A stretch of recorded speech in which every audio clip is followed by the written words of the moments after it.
Good afternoon, everyone. This is Xander, and also known as Draconic Oracle. But in today's video, I'm going to talk to you about the basics of witchcraft. I might include some witchcraft paths, but I'll see how we get on. But as far as I'm concerned, if anyone wants to be a witch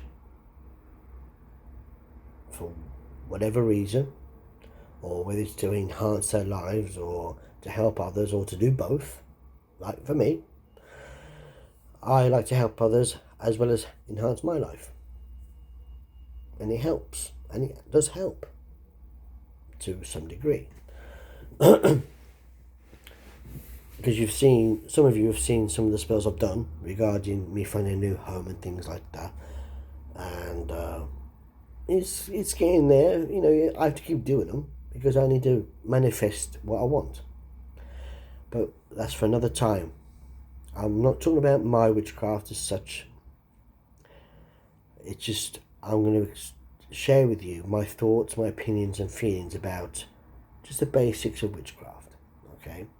And the things that you might need or you might not need. Excuse me. So, to start off with, if you're thinking of becoming a witch and you think, oh, what do I need, what do I need, what do I need, ooh, and trying to Google every witchcraft shop available for the UK or whichever, or have a look on Amazon or whichever, or Team or whatever, then if you want to do that, if you want to spend money left, right and centre on witchcraft supplies, feel free to do that. However, you don't need to do that, because if you think, oh, I need a wand, or I need this, or I need that, or I need this, or I need that, again, you can do that by all means. However, you don't have to. For example, I'm coming to it now, I promise. Your finger can be a wand. As long as you, when you're doing a spell, for example, where you're even doing a protection circle around yourself and around the spell items or around the altar, it is for you to focus the energy of the protection circle around yourself, around the altar, or magical space where you're practicing the spell or doing the spell or whichever. So you don't need a wand. I have got wands, don't get me wrong, but I've only got I've got 1, 2, 3. I've got 3 wands. 1, 2, 3. Yeah, 3 wands. 3. Yeah, I've got 3. I have to remember then. Yes, I've got 3 wands, and I've got a wand that's also in the shape of a besom. It's only so big. I use the one end as a wand if I want to, and the other end, because it's shaped like a besom, which is a broom. In fact, I'll show you it. The besom wand, for example, unless it's crooked as it means to be. Now that part I can use as a wand because of the point, and this it's amethyst on the end, and this part is an amethyst. It's a besom part or the broom part. Okay, that's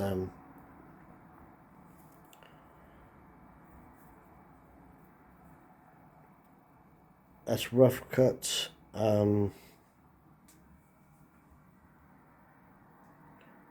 tourmaline.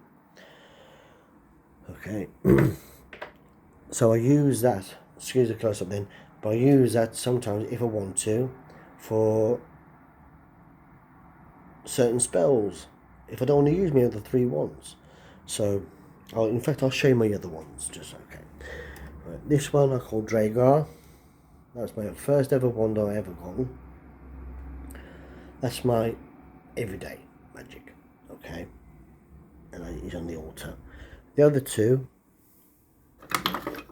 oh dear, excuse me.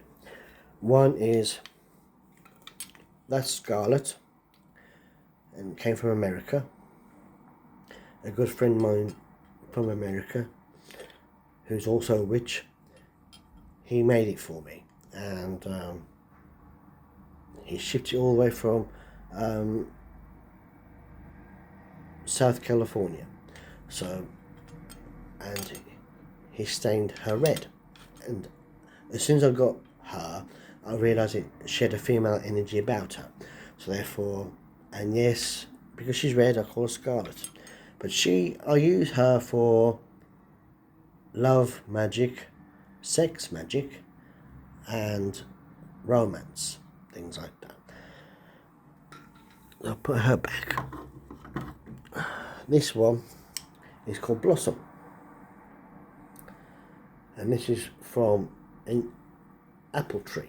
It's apple wood, okay, or apple tree wood, should I say, right? And this was handmade for me as well, from a good friend of mine's friend who made this one for me. Okay. Now she, another female, because Drago's a male energy, she is used for friendship and helping others and things like that. So, you know, but you don't need 3 wands, 4 wands, 5 wands, 6. You can just have just your finger, okay? As for altars and things like that, you don't need a table like I've got.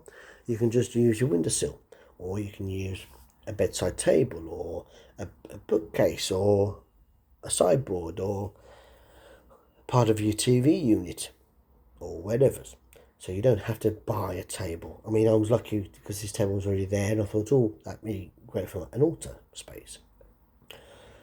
Now, even though I have got an altar, because most of you have seen it, you don't need what I've got on it.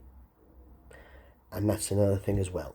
If you think you're becoming a witch and you would like an altar space to do your spells on and pray to and things like that, if you have a deity of choice, you don't have to have a deity of choice, but I do.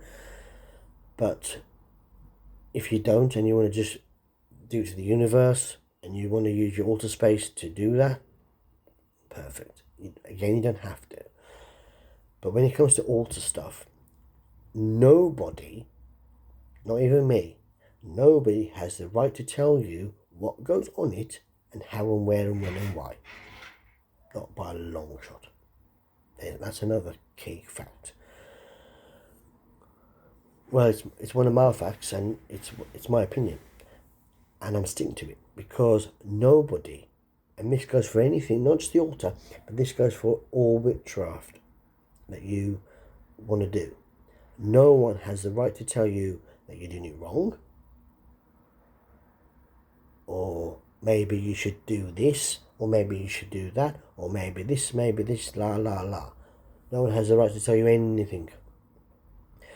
It's what's right for you. If you feel it's right, you do it. As long as you protect yourself. That's all I'm saying. Protect yourself with a circle, whether it's with the finger, or with a wand, or with anything that you can have a focus and use energy with. Okay? So with my altar, it's got dragons on it. It's got a cast iron candle holder, which is in the shape of a pentagram, but I've turned it upside down because it's inverted. Because I like the inverted pentagram. Okay? And I've got a silver tray so I can put my candles on it and things like that. So when I use them for candle spells, and before the silver tray, I can use my candle holder there as well. I can't fit all the candles on my silver tray. And then I've got the dragon figurines, silver goblets, things like that for decoration. I've got 2 skulls I call Bill and Steve. I'll come to Bill and Steve and what they represent in another video way down the line. But I call them Bill and Steve for now, right? And they serve a purpose, so that's that. And I have prayer beads to just for decorate. I don't hold them, I just use them for decoration because that's what I want to do. Now, some of you might think, I don't know. And that's fine. You can think, it doesn't matter what you think of my choice of altar. because it's down to me and what I do for the altar, like it is for you. If you want to put on just pictures of your family and that's all you need. If you want just a candle for every element, for example, like for example a green one for I don't know, for air, for example, or blue one for air, green one for water, red one for fire, brown one for earth, things like that. Then, if that's all you want, that's all you want. That's all. And maybe a white one for spirit. If you're going for the 5 points of this pentagram or pentacle. If you want just that, let's have that. In fact, I know of somebody who has 4 glasses on their altar. One's got a bit of earth in, one's got a bit of water in, one's got a candle in, and one's got nothing in it. Because the nothing in the glass, it represents the air and spirit. So, and that's all they've got. Nothing else. That's all they need. And that's fine for them. So like I say, if you want to do witchcraft and you want to have an altar space, you don't have to do anything you don't need to or want to do on it. No one has the right to tell you, oh, you need this, or you need that, or you need this. No. It's entirely up to you what you put on it and how you go about it. That's key. Like I said about the witchcraft path, however you make it is up to you. Nobody, and I mean nobody, has the right to say to you, well, you're doing that wrong. Well, no, you're not. You're doing it how you want to do it, because it's up to you how you do it. It's all your choice at the end of the day. Whatever suits you. Again, with the path you take. Now, I'm a grey witch, a grey draconic witch, but again, I'll come to that in another video. You've got different kind of witchcraft paths as well. You've got white witch, black witch, grey witch, elemental witch, crystal witch, divination witch, so and so witch down the road. Okay, there's loads of us with different kinds of paths or whichever. Or you could be an eclectic witch, which means, pardon the pun, that you take various bits from different paths, for example, to make it your own witchcraft path.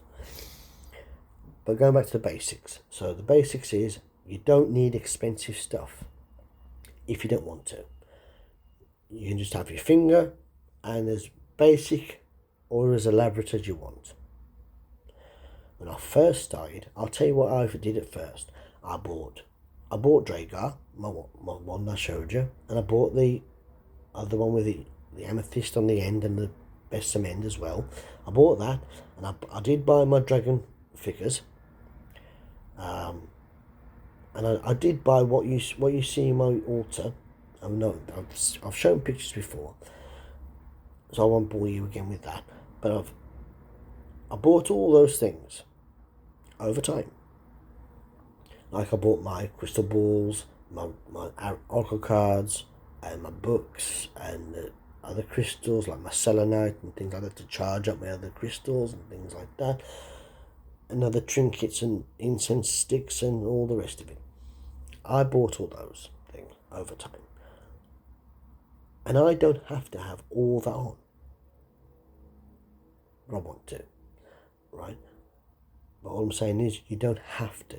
Now, for example, if you want the basic of basics of altars, you can have, again, this is just a suggestion.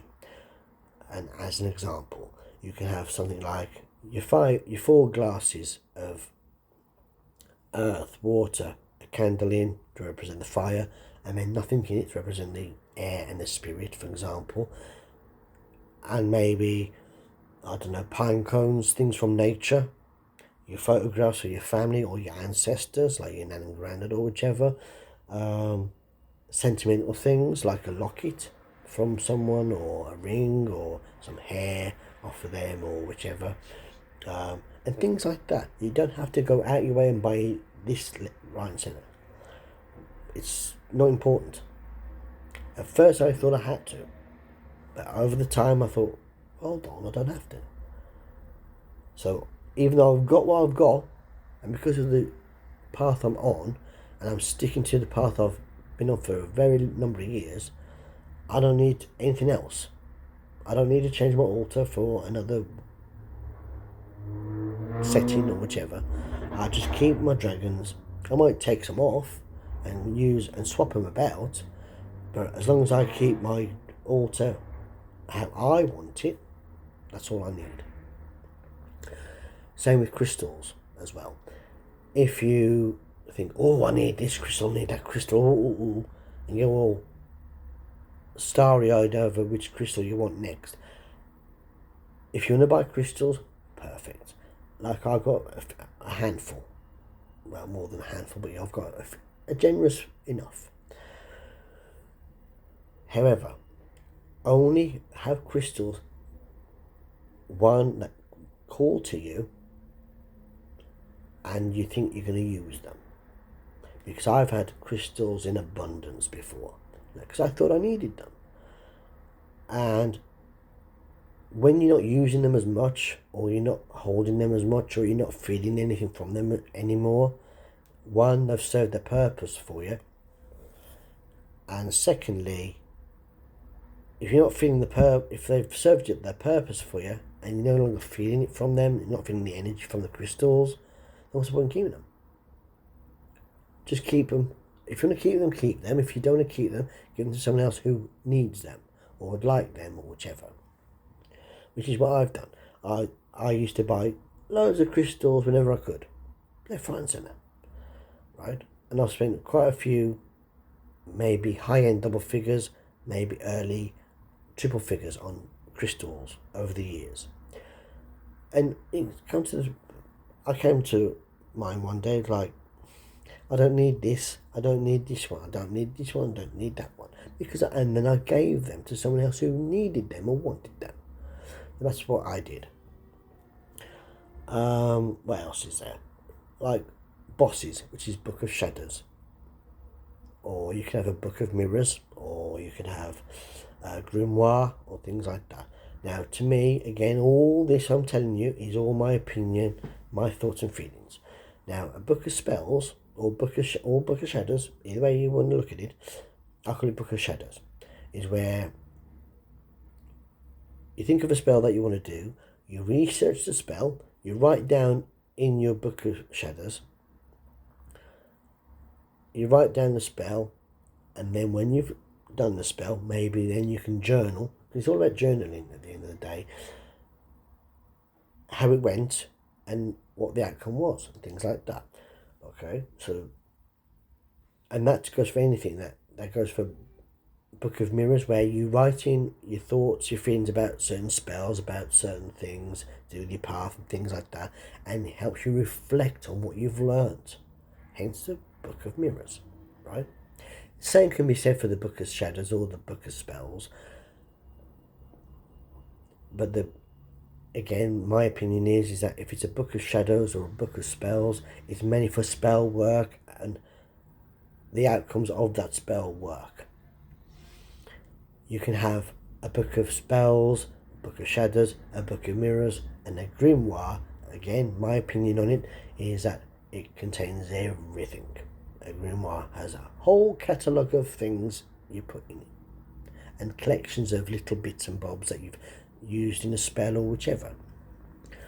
That, to me, that's a Grimoire, where you've got a whole range of different things that you've collected over the years, and spells, reflections on the spell work, reflections on how your practices is going, what you're planning to do, and things like that. And it's a whole range of stuff.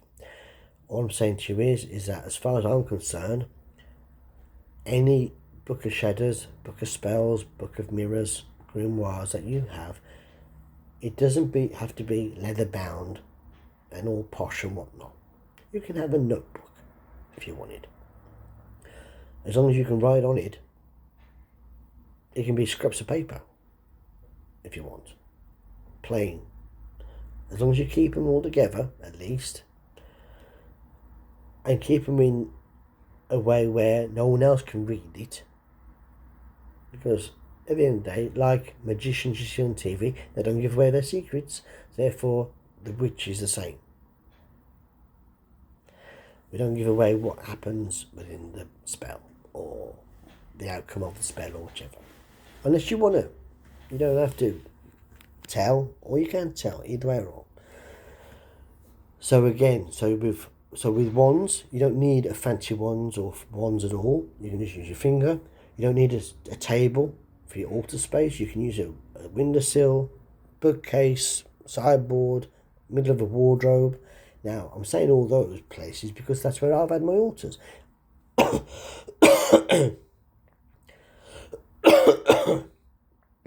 I've been cheeky enough, when I used to live before, have the middle of my wardrobe, because there's a big space underneath my clothes, right? Actually, no clothes were involved. There's a space where I kept it for crystals and things like that. So I had a mini altar there, and on my chest of drawers in the same bedroom, I had a main altar where I could burn the herbs and things like that and do main spell work and stuff. And you can also, as well, with altars, you can have a travel one where you can keep it in a shoebox if you want it. If you want to decorate that shoebox, you decorate a shoebox.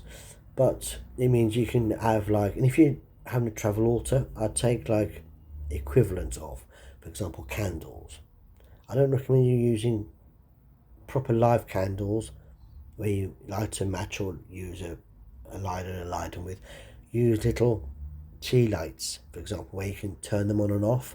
So if you go away abroad or you go to a hotel and you still want to take an altar with you, put what you need in a little box of some sort, whether it's a shoe box or whether it's I don't know, you can have it in a matchstick box if you want, but that's too small and that's me being silly. But what I'm saying is, if you put it in a shoe box or some kind of box that represents some kind of box of some sort,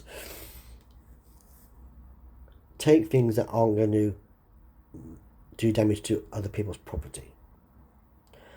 I know I shouldn't have to explain that, but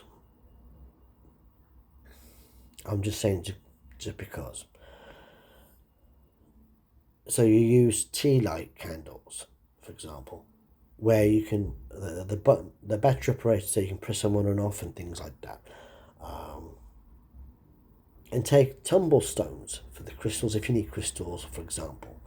And if you want to use a proper wand, maybe get a small one made up, or decorate a chopstick if you want. If you want something like that, or again use your finger. So that's altars, wands, crystals. Again, if you're thinking, I'm into divination. Again, with pendulums. If you're thinking of buying a pendulum, buy a pendulum that, when you see them in the collection of where you're buying it from, and they sell the crystals and they sell other witchcraft items as well, and you see pendulums and you're thinking, I'd like a pendulum, it has to call to you, and you have to be drawn to it as well. Like I said about the crystals you need to be drawn to them, and or they call to you, so you can use them for their best potential. You don't have to have a crystal pendulum. I'll show you one of my other pendulums. This is my spiral vortex pendulum. Okay, as long as it's you can. I can charge it up. It doesn't have to be a crystal to be charged up. I charge it up on my selenite, and it works just as flipping heck. It works just as well as my other pendulums. I'm just trying to excuse the close up. I'm just trying to put it back. That's it. fuck's sake. It doesn't want to go. I think it's done for the day. I'll put it over here. But I'll put it back later on. But all I'm saying is that you can have crystal one or a metal one. Mine's silver. You can have a copper one or whichever. In fact, I might get a copper one next. Anyway, all I'm saying is I've got quite a few pendulums. You don't have to have crystal or a wild one like that. You can make one up. As long as it dangles, as long as the item dangles from a piece of string and secure on there. Excuse me, I do apologise. That can be just as good. As long as you can program it to yes, no, maybe, try again, that kind of thing. Then the main key is to program it for yes and no, mainly. The other ways is maybe and try again is like a more advanced answer that you need from a question. So you can buy a pendulum if you want, or you can make one. Either way wrong. Like I say, if you buy a pendulum, make sure you're drawn to it and or it's calling to you. Right? So there's pendulums. Pendulum boards.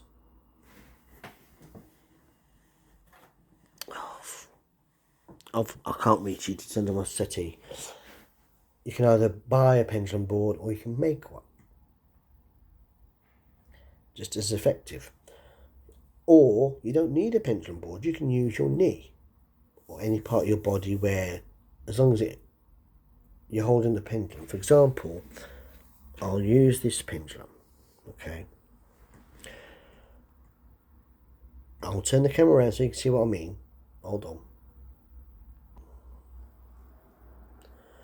Now I've had to use my elbow to steady the pendulum. Okay. But use the knee like that. As long as the energy is attached to you, so my elbow's connected to my thigh,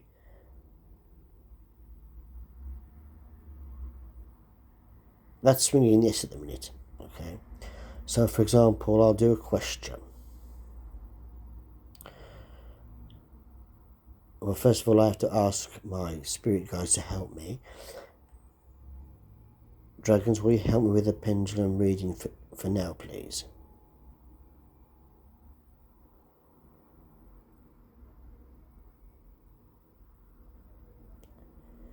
Saying yes. Okay.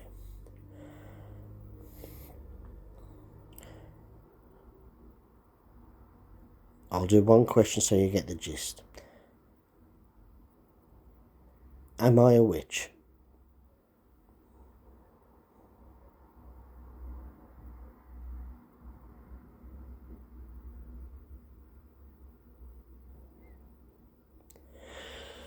It's saying yes. So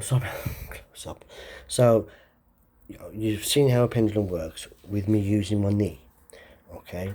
Because my energy from my elbow, linking it to my thigh, holding the pendulum. Now, if you noticed, I held the pendulum like that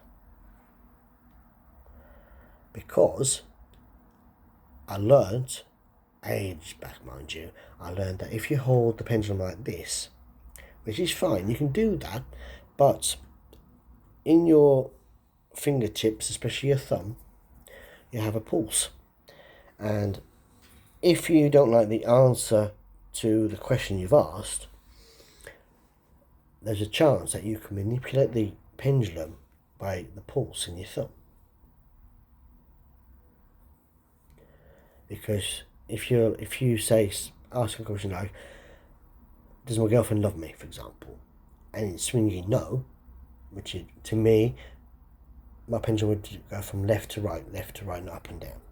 So if it went no like this, I'm thinking that's not right. I could manipulate by my pulse in my thumb and my finger to make it go yes. I would never in a million years do that. That's fake. That's not genuine. That's why I hold it like that.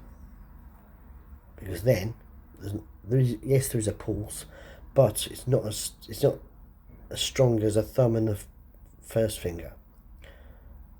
Yeah, so I can't manipulate it, and I wouldn't do this crap either to manipulate it to the question, to the answer I want. That's why I showed you the best I could, me doing the pendulum, holding like that, and when I asked the question, am I a witch, my fingers didn't do this business. It just let it swing by itself. So that's pendulums and pendulum boards. There's other witchcraft things that you might need. I mean, I've got 2 crystal balls, LV and BV. You don't need a crystal ball. I've got them because I've got the pendulum, I've got the pendulum board, I've got the crystal balls, and I have got some runes. I'm learning about the runes, and I have got a palm. Where's the palm? I'll show you the palm as well. Oops. I've got this palm as well to learn palmistry, okay? Because I like to do divination, and divination comes in many forms. Divination comes with pendulums, with pendulum boards, or with your body. Oracle cards, I've got those as well. I've got 1, 2, 3, 4. I've got 5 decks of cards. I do want one more to round up to 6 actually, but they are. Actually, hang on. No, I have got 6. I've got 1, 2, 3, 4, 5, 6. I have got 6, so I'm covered. But also about runes, I have got rune oracle cards as well. So with the palmistry and the rune cards and the runes I have got, I can look into how to about reading those for a more effective outcome for what I'm doing for the reader. Okay. Or for the client I'm reading for. Again, if you're into divination, things like that, if you want to buy your oracle cards or tarot cards, I can't do tarot cards, I just can't read them, and I haven't got the memory to remember what the cards mean. So I'd rather do oracle cards. For me, they're easy to read, and you can interpret it however you want, or however it comes to you. Now again, with oracle cards or tarot cards, always choose the ones that you're drawn to or they call to you. So again, with the crystals, pendulums, tarot cards or oracle cards, and all your wands, if you want wands, always be sure that you're drawn to that and that's drawn to you. So you can connect with the energy from whichever item you're going for. Because if you're thinking, oh, I like that because it's pretty, that's lovely, don't be wrong, because I've done it myself. I've gone, oh, that's gorgeous. Oh. But if you're not feeling it, and you're not getting anything from that, then it might be pretty in all the world. So you can still buy it if you want, but only as a decorative piece, for example. That's what I would do. Unless I work with it so hard to get the energy off of that, then perfect, it works in my favour. But if I wasn't getting anything off of it when I first looked at it, apart from the fact that it's gorgeous and it's pretty and it's very ornate looking, but that's all it had quality wise to it, like, I'm going to have to leave it, unfortunately, and look at something else. And you go along with, you match the energy with what you want. That goes for any item that you might want to buy, if you want to buy anything regarding your witchcraft path. You don't have to buy the crystals, you don't have to buy the wands, you don't have to buy the oracle cards or the tarot cards or pendulums or anything. If you do want to buy certain things for your path, whatever item it is, as long as you're drawn to it and it calls to you, that's a key thing. But that's my opinion. All this video is about my opinion, thoughts and feelings. You can make your own mind up on that. And that's key. It's all about what you want, not what anyone else wants. Your path is your path alone. Now, if you're in a coven, for example, or you want to join a coven, it's best or recommended that all of you collectively share the same goal, the same witchcraft path. That's recommended. That's why I prefer to work alone, because someone else in the coven, if I joined a coven, for example, and someone else did things a certain way, and I'm thinking, like this, and someone else thought, well, and whatever else, and someone else thought, actually, yes, and there's disagreement or there's little niggles with what other people are doing, it's not going to work, as far as I'm concerned. That's why I prefer to be a solitary witch and work on my own, so I'm on my own rules. I can do it at my own pace, my own steam. And if anything, touch wood, goddess of never, and that's another thing I do, is touch wood, goddess of never, at all. If it goes wrong, then it's all me. It's not involving anyone else. That's why I prefer to be a solitary witch. If you want to join a coven, please feel free to do that.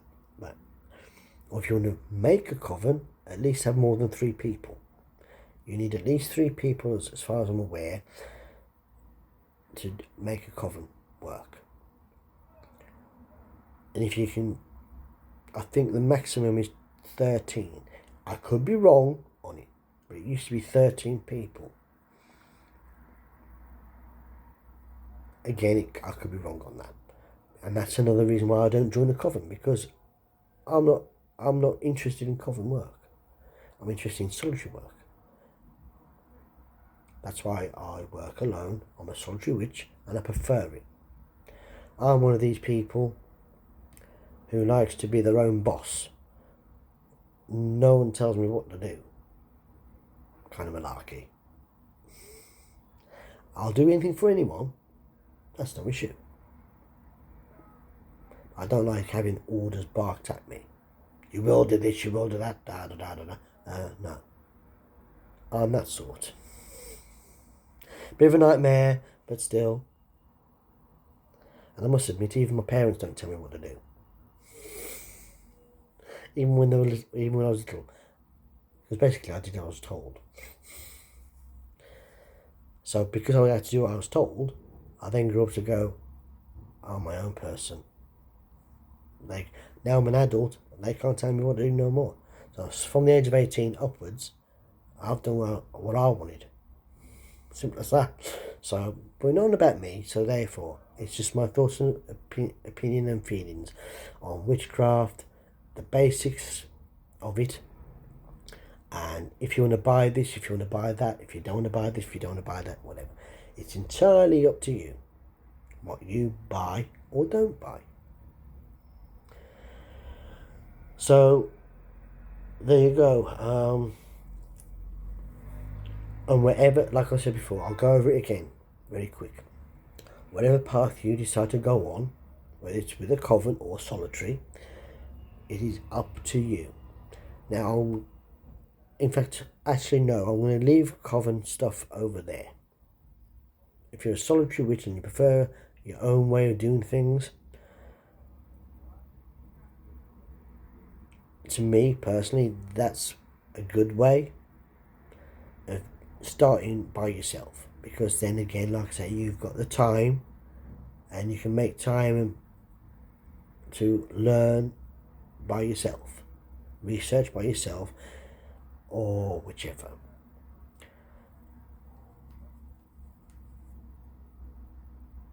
If you want to become a solitary witch, you don't have to follow someone else's rules. You don't have to follow someone else's path. You don't have to follow this, you don't have to follow that if you don't want to. It's all about your choice at the end of the day and what you want to do with it and how you go about it. Again, with the altar, you don't need what I've got. You can have next to nothing. You can buy from a charity. If you want to buy stuff, you can buy from a charity shop. Or if you want to... Now, if you want it free from nature, for example, if you want to make your own wand, for example, and you find a good branch from a tree, ask the tree permission first. Then, obviously, that tree will let you have the branch, but offer it something back in return. Like, for example, give it some water it, or give some, put a pine cone there, or some leaves that you found, or place it at the trunk of the tree, or wherever, at the base of the trunk of the tree, things like that, or food for the animals, for example, that kind of stuff. So if you want to make your own wand, ask the tree permission, and then give it something back in return. That's another key tip. If you want, so anything from nature for your altar, ask permission from where you get it from the tree, from the ground, from wherever. That'll go good stead in your favour. Excuse me. If you want to buy anything to do with witchcraft that you think that'll help me on my journey, it'll help me on my path, it'll help me get to where I want to get with spells and stuff like that, always make sure at least that you're drawn to it and it's drawn to you, and you've both got the connecting energy with each other, as it were, because everything that you use within witchcraft, it's got energy of its own. That's my belief, and that's what I believe in. If you don't believe in that, that's perfectly your right to do that. And whether I'm saying to you on this video, like I said before, it's only my thoughts, feelings and opinions on certain things. You might think totally different to me, and that's also perfect as well. We don't have to agree with everything. But all I'm saying is, it's just from my perspective, my opinion, and my thoughts and feelings on the whole caboodle. Well, I'm going to say I'm going to wrap this up, and the next video I'm going to do is different types of witchcraft, and my God blimey, sorry, goddess blimey, there's plenty. So what I'm going to do, I'm going to write down some ideas of witchcraft, or different witchcraft paths that I know of, and I'm going to go through each one with you, and I maybe add on my path as well, so you can understand where I'm coming from regarding my path. I will say though, I won't go into it now, but I will say I'm a grey draconic witch. Okay. If you want to know before the next video what that means, please comment below and ask, and I'll answer you. That's never an issue or problem. If you want to wait till the next video to find out, please tune into the next video to see what it's all about. And I'll speak to you next time and show you next time, speak to you next time about each different witchcraft path. Until then, have a good afternoon and see you all soon. Bye for now. Some OTB. God bless you. Bye.